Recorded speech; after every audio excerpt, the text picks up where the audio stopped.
Aim right, achieve big at KR Mangalam University. Delhi NCR में आवारा कुत्तों को लेकर आज सुप्रीम कोर्ट अहम फैसला सुना सकता है। सुप्रीम कोर्ट के 3 जजों की बेंच सुबह 10:30 बजे अपना फैसला सुनाना शुरू करेगी। 14 अगस्त को 3 जजों की बेंच ने सुनवाई के बाद अपना फैसला सुरक्षित रखा था। सुप्रीम कोर्ट की बेंच आज ये फैसला करेगी कि आवारा कुत्तों को शेल्टर होम में रखने के डबल बेंच के फैसले पर किसी तरह की रोक की जरूरत है या नहीं।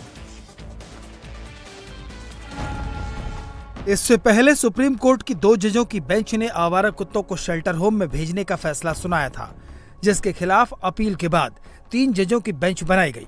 इस बेंच के सामने मांग की गई कि आवारा कुत्तों को शेल्टर होम में रखने के फैसले पर अंतरिम रोक लगाई जाए, जिस पर सुप्रीम कोर्ट ने फैसला सुरक्षित रख लिया था। अब आज सुप्रीम कोर्ट अंतरिम ऑर्डर जारी करके स्पष्ट करेगा कि क्या आवारा कुत्तों को शेल्टर होम में रखने के निर्देश पर किसी तरह की रोक की जरूरत है। जस्टिस विक्रम नाथ, जस्टिस संदीप मेहता और जस्टिस एनवी अंजारिया की 3 न्यायाधीशों की पीठ ये महत्वपूर्ण फैसला सुनाने वाली है। इससे पहले सुप्रीम कोर्ट के 2 जजों के फैसले के बाद आवारा कुत्तों को पकड़ने की मुहिम का डॉग लवर्स ने विरोध किया। कई जगह इसे लेकर प्रदर्शन भी किए गए।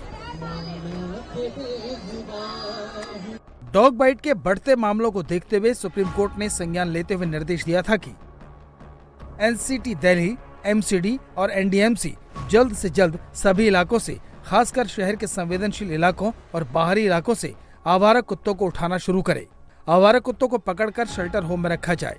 शेल्टर होम में पकड़े गए और रखे गए आवारा कुत्तों का रिकॉर्ड बनाए रखें। दिल्ली एनसीआर में शेल्टर होम के बुनियादी ढांचे पर 2 महीने में रिपोर्ट दी जाए। डॉग शेल्टर में आवारा कुत्तों की नसबंदी और टीकाकरण के लिए पर्याप्त कर्मचारी होंगे। आवारा कुत्तों को सड़कों, कॉलोनियों, सार्वजनिक स्थानों पर नहीं छोड़ा जाएगा। कोई कुत्ता छोड़ा या बाहर नहीं ले जाया जाए, इसकी निगरानी के लिए सीसीटीवी लगाए जाएंगे। अगर कोई व्यक्ति या संगठन आवारा कुत्तों को उठाने से रोकता है तो उसके खिलाफ सख्त कार्रवाई की जाएगी। सुप्रीम कोर्ट ने 28 जुलाई को यह आदेश जारी किया। साथ ही उन लोगों के लिए हेल्पलाइन बनाने के निर्देश दिए थे जो डॉग बाइट के शिकार हैं। इसके बाद 3 जजों की बेंच के सामने सुनवाई के दौरान सॉलिसिटर जनरल तुषार मेहता ने कहा था कि साल 2024 में देश भर में डॉग बाइट्स के 37,15,000 केस दर्ज हुए हैं, यानी हर रोज करीब 10,000 लोग कुत्तों के काटने के शिकार हुए। WHO की रिपोर्ट के मुताबिक साल 2023 में 305 लोगों की मौत कुत्तों के काटने से हुई है। 3 जजों की बेंच ने सुनवाई के दौरान कहा था कि कोर्ट आवारा कुत्तों के जीवन के प्रति भी सहानुभूति रखता है।